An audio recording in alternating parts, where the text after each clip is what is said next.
thank you for joining us for National Library Week. I'm Natalie Basmudjan, your Library Services Manager. I'll give you a very quick introduction to how we got to this point. My best friend Kim and I were at the last bookstore in Los Angeles for her birthday. We both raced to the shelf to see what this book was. There were 2 copies left. Both copies got taken home. When I came in on Monday, I was super excited. I couldn't wait to share with my library colleagues, and my colleague Susan immediately set off an email and got this rolling with the publicist to get Annie here. I do have to thank our friends of the library organization. They run the bookstore. They are generously funding this program tonight. We also have Lido Village Books here selling books, so you can get your book signed after the event. And without further ado, here is Annie Spence. Hi, everybody. Thank you so much for having me. I'm from Michigan, and it was snowing there yesterday, so you can tell my nose is red because I got out and just let the sun soak me. I'm so happy to be here, so thank you to the friends in the bookstore and everybody that rallied around to get me out here. And thank you all for coming tonight. If the weather was this nice in Michigan today, we wouldn't have any butts in the seats because people are so ready for spring. Happy National Library Week. It's a good week. Every week is a good week to reflect on how we build up our communities and share information and how we connect with each other. My book is about how I connect personally with books, and I do it in letter form. There's love letters and hate letters. I wouldn't say hate letters. Breakup letters and every emotion in between. But a lot of the work of public librarians isn't with the books, it's with the people. And when you work at a public library, you hear every sort of questions. In an afternoon or in a busy 2 hours, you can tackle 20 different topics. Sitting at the reference desk is never boring, despite, I know it looks mundane, but it's never boring. I've known a patron who calls the library daily to sing old Elvis songs to the staff. I've been asked to help stalk ex-husbands and look at bad teeth and determine whether or not our president has been abducted by aliens.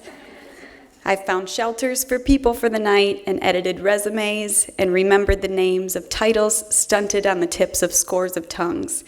And all of these questions come with a face. It's my patrons, not my girlfriends, who first notice when I get a new haircut or want to chat with me about binging on a TV show. Their questions and requests usher me into their lives, and for a minute, it's a friendship. There's a vulnerability in asking a stranger for help, and the exchange creates an intimacy, however short-lived. So a request for a book about the economy can lead to a discussion about personal job loss. Helping someone upload a picture of a beautiful teenage boy onto a memorial website puts a face on the national conversation about opioid addiction. And we connect by necessity, but it's a real connection nonetheless. And librarians, even those that aren't storytellers as I am, are at the very least story keepers of these human vignettes. A few months ago, a woman came in and she lost her husband. And I've had this happen a couple times in my career. Someone comes in and they're grieving and they're really focused on one task, finding the perfect crest for a gravestone or finding the name of somebody that they need to contact, and all that they want is to make that perfect. That's what they're holding on to. And she wanted to contact some old neighbors that her and her husband had when they were first married, but she didn't know their names anymore. They'd been married or remarried. And I helped her track down these people so she could contact them about her husband's death. And afterwards she said to me, "Oh, I love you. I really love you." And even though I spoke with her for only 15 minutes and I haven't seen her since, I might never see her again, I really do believe that she did love me in that moment. So that ability that we have as people to connect with someone while still remaining a stranger, we can know a person and still have love for them. With my patrons, I imagine staticky little lines joining us for brief moments. And I believe that that's the difference between being a librarian and reading a bestseller list, or being a librarian and looking at an Amazon algorithm or a targeted ad about what book you should read based on what your phone overhears. These conversations, these like little buzzing strings, are holding us all together. So that's why I think it's the connections with people, not just books, that is why public libraries will never go out of style, and hopefully they'll never go out of business. So for my first letter that I'll read, librarians do something called weeding, which nobody likes to hear about, but it's necessary. Some books, either they fall apart, or they're not getting checked out, or the shelf is too stuffed, so we have to evaluate and discard.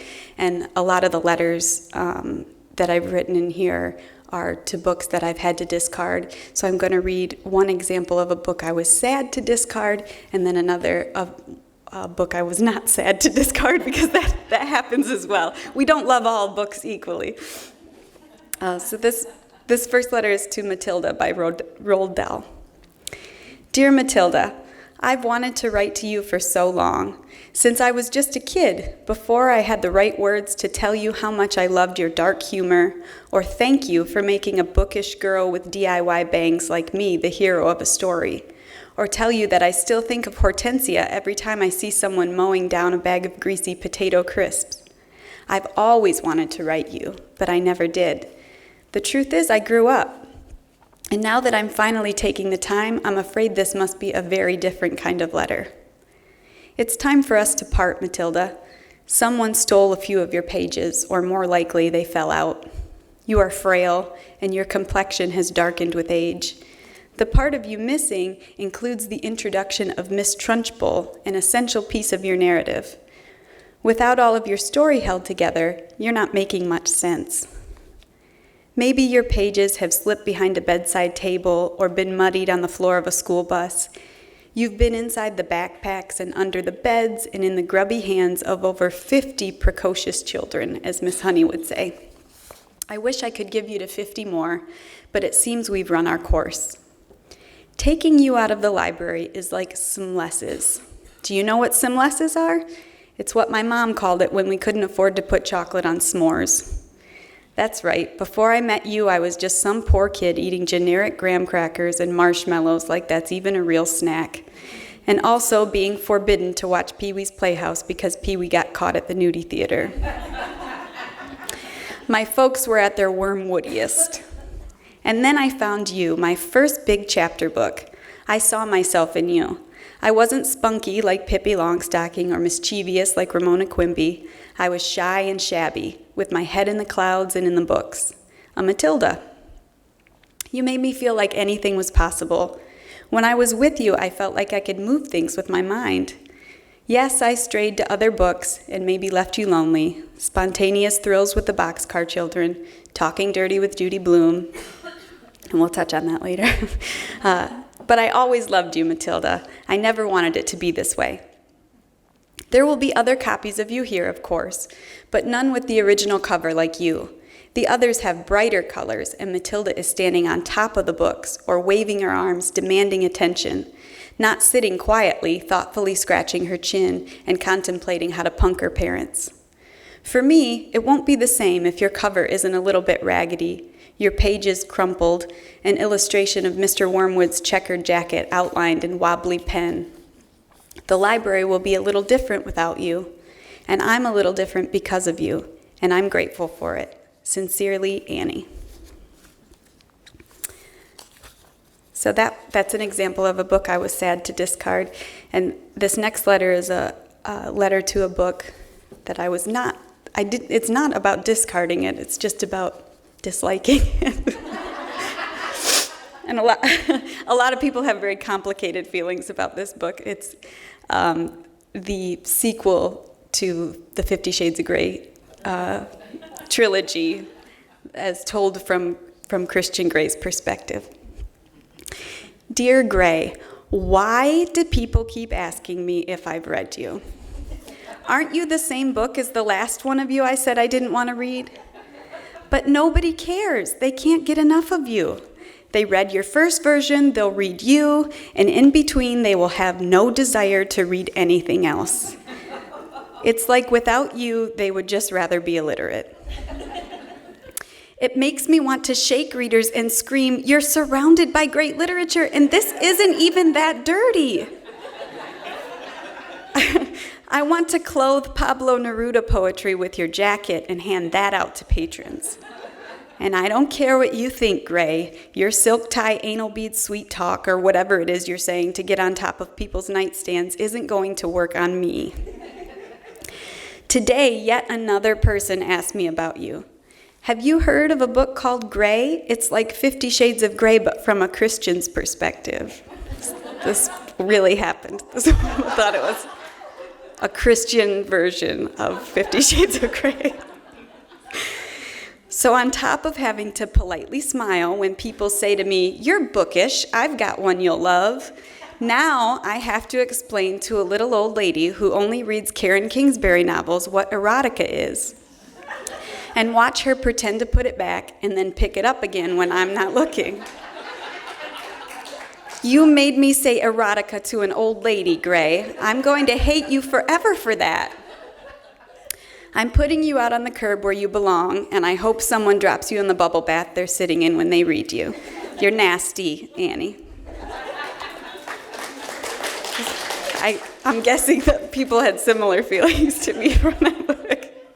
It really doesn't bother me when people read the very popular fiction, but it bothers me a lot when they don't pick up anything else in between. You would think that they would get that rush from loving something and think, I want to feel that again, but they don't. They just wait for the next 50 Shades of Grey. This next letter is to, the next couple letters, and something I realized a lot when I was writing this book was that books can mean different things to you at different stages in your life. And so the next 3 letters are about that, and this is to The Crucible by Arthur Miller. Dear The Crucible, a teenage patron just asked for you, and even though I haven't thought of you since you were required reading in my high school English class, I wonder how you are these days. I read you grudgingly and was happy to leave you at the end of the term. First, you're a play. We had to read it out loud in our own halting, monotone voices, which was terribly boring. But more than that, your story reflected back to me all the BS of high school. You were an echo of all the bummers of being an adolescent, the gossip and judgment and hysteria, your punishments of death more violent but no less dramatic than the parking lot fights or the accidental shoulder shove in the hallway or the threat of a bad reputation.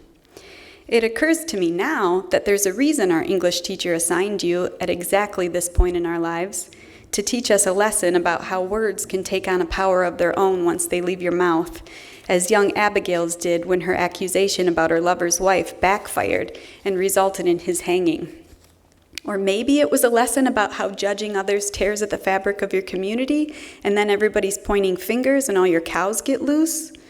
I gotta be honest though, even in advanced placement, such personal lessons were lost on us. It took us well into the 3rd act to stop giggling every time someone said Tituba. Still, as I take you from the shelf now, I'm met with memories not of the dull readings and the dangling promise of a TV cart being rolled into the classroom to watch the movie version. Instead, I have nostalgia for you, and I have to ask, did I give up on you too quickly?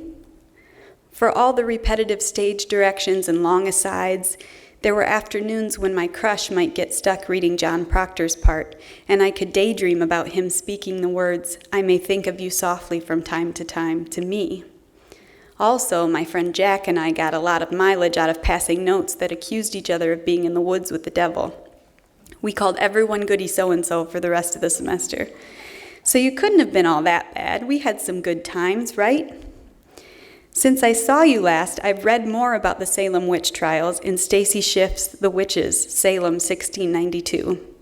You two should get together. I learned that the Puritans were hitting the cider pretty hard back then and had gone through a harsh winter. Indeed, they were probably suffering from seasonal affective disorder, which I know from experience can make you delusional. That information might have punched up our drowsy performance of you. The courtroom scene where Abigail accuses Mary of shape-shifting into a bird may have been particularly entertaining with slurred speech. Do you think we could give it another shot now that I'm a little older and not too distracted by teenage drama to absorb your tale of fanatical faith and deceit? Are there more like you that I've cast aside and forgotten about because of my hasty heart and infatuation with MTV? Should I dig out the Odyssey? Am I ready for Virginia Woolf? I'll never know unless I try again. For now, I have to send you away with a patron, this less than thrilled sophomore boy. But I promise when you get back, we'll give her a go. See you after class, Annie. This next letter is to the Giving Tree, which I read and loved as a child and teenager, and then I read again as a mother and had a different experience, to say the least. Is everybody familiar with The Giving Tree by Shel Silverstein? Dear The Giving Tree, you broke my heart. It started out so sweet with you. I thought you were about being, giving, and how generosity fills us all up with happiness. It was all little children skipping around in the woods for a while. In high school even, I loved you so much, I gave you to a boy I also loved. Do you want to guess how that went, Giving Tree? Do you want to guess who was the tired old stump at the end of that book? We didn't cross paths again until someone gave you to me for my baby shower. I arranged you on the shelf without much thought and didn't get around to reading you again until I found myself awake at 2 a.m. with another human literally sucking the life out of me. I've got to say, the glow of the cribside lamp does not cast you in the most favorable light. This tree you talk about keeps giving and giving and giving, and you say she's happy, but I don't know. The little boy brands her with his initials, takes everything she has, and then leaves, and she's happy about it? The end? The tree was not happy. My girl was suffering. First off, she's the only tree in that GD forest. No other trees to commiserate with or advise her against all that giving. Then that punk comes and takes all her leaves and apples. In the end, I think we're dealing with a severe case of low self-esteem and an unreliable narrator. I'm leaving this relationship with unanswered questions. Is the tree supposed to be a mother figure who enjoys sitting alone and waiting for people to ask her for stuff? Or is she like the environment? Were you written so that future politicians could use you to illustrate points about using up natural resources? I don't care. You took from me, Giving Tree. You took and you took and you took, and I'm still giving, but now I'm giving up. How do you like them apples, Annie?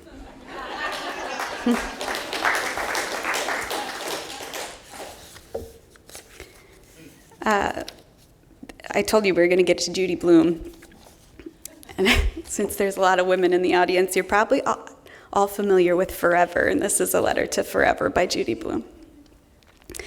Dear Forever, I've just discovered you right where you belong, in a secret stash of old journals and love letters and summer camp name tags from boys who promised to write. I know you know how that feels.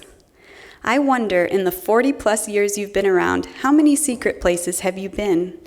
Shoved in the back of a dresser drawer, a forewarning to the neighboring days of the week underwear, tucked under a twin bed mattress, camouflaged behind homework in the pocket of a Lisa Frank binder. Nobody had the guts to ask their parents to buy you, yet somehow everyone's read you. Around the world, females from 12 to 50 still snicker to themselves when they hear the name Ralph. You are womanhood's worst-kept secret, a past note recited in front of the class. When I first saw you in 1996, I had so many questions, like, what's a fondue party? Why couldn't I have a little sister that embroidered my jeans for me? When are we going to get to the dirty part? Oh, there we go. I don't remember who gave you to me. You were probably one of my older sisters, or I stole you from the senior center where I volunteered, which is how I got most of my raunchy books. I do remember that I read you in one sitting, cross-legged on the floor, completely consumed with Kath and Michael's romance. How thrilling that a boy would like Kath so much that he bought her a gold locket. He told her she was delicious when they kissed, Did my hair smell as good as Kath's? And how could I get it to smell better? And after that, how could I get boys to smell it? I was angry with Kath's parents, that flabby librarian mom, you thrice described her as such, and her old-fashioned dad for not believing in their daughter's pledged love. They said forever. They signed every letter that way, until the letters stopped, until the parents' evil plan to separate Kath and Michael worked, and tennis camp Theo came into the picture. That was a plot twist to beat the band. In terms of the horny stuff, you delivered. I took mental notes for my future. Buy bikini underwear, plan possible weekend ski trips to Vail around your period. For reasons not specified, only do it on rugs, and find out what the clap is. Then I officially joined the club of the people that had read forever and could feel free to continuously make inside jokes in front of the people who hadn't read it yet. So looking at you now, I was hoping for a little bit of that old feeling. First love, so romantic. Except it's gone, that feeling. I can't bring it up. And in its place, I just feel old. I now find Michael's character so annoying. He throws snowballs at Kath. He calls her a tease and makes comments about her body every 5 seconds. He wears an aftershave called mustache, for Christ's sakes, which I know for a fact he totally did put on his genitals, no matter what he claimed. In short, he is a perfectly accurate description of a 17-year-old boy. Now, Tennis Camp Theo, on the other hand, has an actual mustache, asks Kath how she's feeling, and dances close without crude comments. He's a grown-up, and now I'm one too. If you hadn't guessed already forever, I am now flabby librarian mom. And upon closer reading, of course Kath's folks are going to send their newly sexually active daughter away from her twerpy boyfriend after he got drunk and barfed at their house on his 18th birthday. They're no fools. Kath, though, my girlhood role model, sounds awfully righteous now when she talks forever to them. How could someone who was once the pinnacle of maturity for me now sound so childish? You're tricky forever. This is to say nothing of the fact that in my first reading, I completely blocked out all of your side plots. Sybil gets teen pregnant? Artie attempts suicide? There's a detailed discussion of safe sex? News to me. If your pages didn't say Ralph on them, I've got no memory of their content. So kudos to you forever for staying true to your audience, but I'm not one of them anymore. Will I ever be able to access those blissfully ignorant shivers of first crushes and jean jammin'? Is what the original flabby librarian mom said true? Can you never go back to holding hands? To continue the tradition, I'm going to highlight your dirty parts in pink and hide you in a place where a new teen girl can discover you and keep you like a secret. Then I'm going to go upstairs and ask my husband to smell my hair. Not forever, which I think is the point, right? Annie.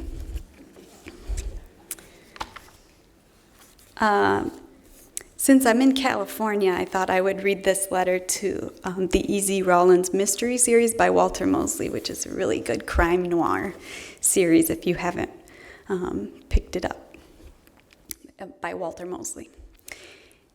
Dear EZ Rollins mystery series, this is all moving so fast. It isn't like me. I don't even like mystery series. Somehow, though, I just can't get enough of you. I love wandering down dicey alleys with you, roughing people up if they need it, experiencing 2 decades of Los Angeles, the 40s through the 60s, and all their jazzy, turned riotous, turned flower child grandeur. Cruising down the strip when I should be in bed, with nothing but my favorite PI, EZ, and the desert air on my face. But seriously, I should be in bed. I have to be up by 6 tomorrow. My infatuation with you, paired with my fanatic moonlighting viewing, more private eyeing, this time crappy ones in 80s LA with young hunk Bruce Willis, so I'm getting the whole range of the genre, is seeping into my real life. The one where I'm a Midwestern mom burning oatmeal and forgetting to pay bills on time because I stayed up all night reading and watching crime noirs. What's worse is that I've begun to think of myself as one of your characters. I've started wearing dark sunglasses, popping my collar when I'm in public, looking furtively over my shoulder every few minutes, which makes the other playgroup moms nervous, I can tell. They've stopped offering me their extra Luna bars. When my oldest sister called to ask if I was coming to Thanksgiving, I sniffed at her and said, "Who wants to know?"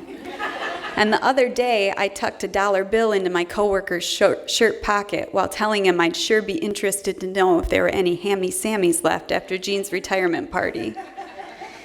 You make sneaking and subtle bribes look easy for easy, but I make it look unstable. If you could mellow out on the thrills, the dark dialogue, the fascinating historical details, I could handle it, but it's too much. As much as I like to, I don't have time to lie back with a stiff drink and fly through all 14 of you at once. I've got a toddler to wake up with and laundry up the butt, and then I also have to figure out what board to hide all my Bruce Willis pictures on Pinterest so no one discovers my disconcertingly abiding love for him. It's my own hard luck life, but somebody's got to live it. Until I catch up on my breath, my bills, my sleep, I've got to leave you behind and go underground. I'll be your latest missing persons case. Signed, and then I left it blank. The original title of the book, I think, was just going to be Bookends, but then we wanted something that let people know that there were love letters too, and my agent very wisely chose one of the letters I wrote, Dear Fahrenheit 451, to be the title. And I don't know, I've had radio interviewers ask me if it's Fahrenheit 451 or 451, and Ray Bradbury said both, that sneaky man, so I say 451. But so for my last letter, I'll read the title letter. Dear Fahrenheit 451, don't ever change and stay here with us always. You were created in a library, and I'm comforted by the fact that you'll remain on library shelves around the world. If we ever get to a point when you're not included in the core of a book collection, we're all screwed. Like our civilization is flinging itself to pieces, stand back from the centrifuge type screwed. Some days the world feels closer to that point than I'm comfortable with. Be glad that you have a voice but no eyes. Since 1953, the talking walls are bigger and louder than ever. The modern-day firefighters are armed not with kerosene, but snarky internet memes, reality TV, and the ability to simultaneously see more and less of the world around them. I shouldn't even tell you, but there are people who don't believe libraries are necessary anymore. A bunch of Captain Beatties. It's frightening. Oh, I know what you'll say. We need to be really bothered once in a while. How long is it since you were really bothered? About something important, about something real. And you're right. That old nudge ignorance plodding too close behind with its hot, dumb breath on your neck can help up your game. The library is a good gig to have, convincing people that I want to help with literally whatever they want to learn about, helping create more examiners, critics, and knowers. But it's harder than it might seem to get people to listen. Maybe it would be easier if we were allowed to yell. The public librarian has been typecast. We're supposed to whisper and shush, demand silence, when in reality we work our asses off trying to help people speak up. Maybe it seems safer for us to whisper, because maybe if we could shout, it would shake the walls down. For now, I'll take it step by step. Test prep book by car repair manual by Can You Help Me Apply for This Job? One phone number for a shelter, one kid psyched to be handed the next Percy Jackson book, one woman with no one to lean on who needs a divorce guide, a new email account, a small business for dummies, and an encouraging smile. One book, one patron, one desk shift at a time.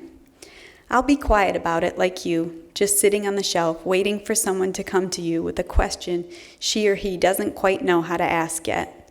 In the silence, our stage whisper might carry, right? But don't ever go. We're in this business together. It was a pleasure to learn, Annie.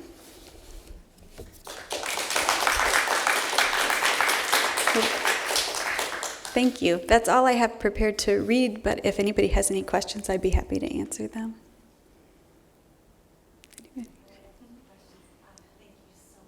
Oh, thank you. Thank you for ending. I had forgotten. I think because I was the whole book is so Oh. beautiful that thank you for rereading Dear Fahrenheit.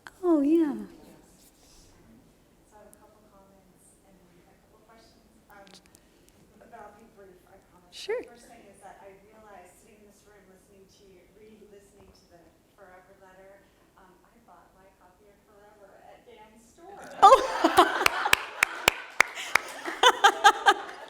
Oh, that's good. The tradition continues. In the back. And the second comment before I get to my question is, I would read this book at night, and my husband would look over at me and say, "Why are you smiling?" Smiling like an idiot. But I couldn't stop. It just was pure joy. So thank you. Oh, you're welcome. Okay, so my question is, kind of twofold. Have you met any of the authors of the books that you've written letters to?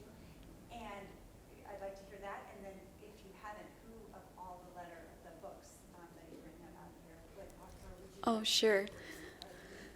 Well, I would have loved to have gotten to meet Ray Bradbury, of course. And Grace Paley is an author that I did meet at Central Michigan University where I went. So I'm very happy that I got to meet her. And then Jeffrey Eugenides is an author I talk a lot about in the book. And I recommend a book by Claire Vay Watkins. In the back of the book, there's some book suggestions. And so I went to see him perform, or he did a reading, and he was interviewed by Claire Vay Watkins just a couple months ago. I went to that, and I didn't know what she looked like. And so I was sitting in the second row, and they announced that she was going to interview him, and I said to my husband, "Oh my God, I love her!" And she was sitting right in front of us.